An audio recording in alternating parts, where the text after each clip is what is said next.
Hola gente, ¿cómo va todo? Yo soy Miguel Ángel Guerrero y sean bienvenidos a mi canal Ángel PC Tutoriales. En esta ocasión vamos a aprender a cómo hacer que Google Chrome traduzca automáticamente las páginas. En este caso vamos a ver el ejemplo de una página en inglés. Por ejemplo esta, miren, está todo pero todo en inglés. Bueno, lo que vamos a hacer es lo siguiente, presten atención. Estamos en la página de Google, en la página principal. Hacemos clic en los tres puntos de aquí, de arriba a la derecha. Hacemos clic, aquí bajamos, fíjense, nos deslizamos hacia abajo y entramos en configuración.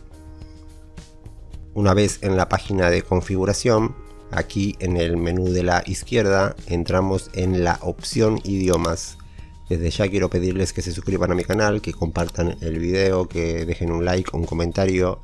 Y por acá les voy a estar dejando algún video muy bueno para que aprendan más sobre Google Chrome. Ok, sigamos.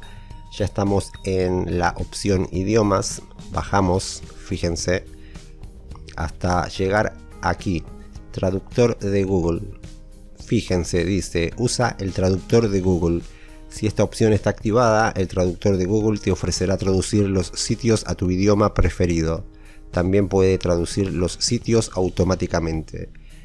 En mi caso yo aquí ya lo tengo activado, pero si ustedes lo tienen desactivado, fíjense, no les van a aparecer las otras opciones.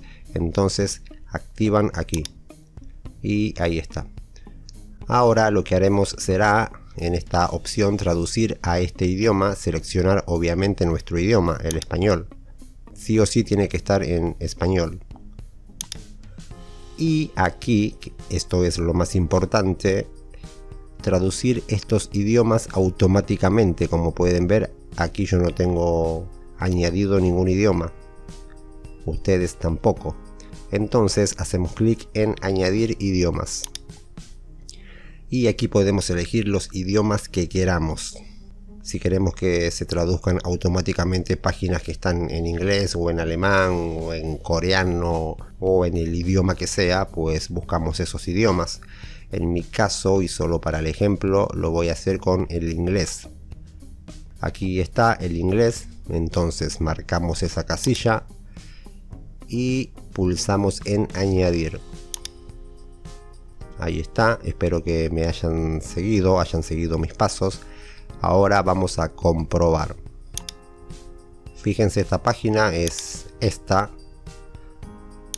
Entonces tengo que entrar a esa página y se tiene que traducir automáticamente. A ver, hacemos clic. Y fíjense, ya se tradujo automáticamente. Y bueno, ahí pueden ver la traducción automática, sin necesidad de tocar nada. Eso es todo lo que tienen que hacer. Espero que les haya servido el video. No olviden suscribirse, compartir, comentar, darle like y todo lo demás. Cuídense mucho, pórtense bien y hasta la próxima. Chao.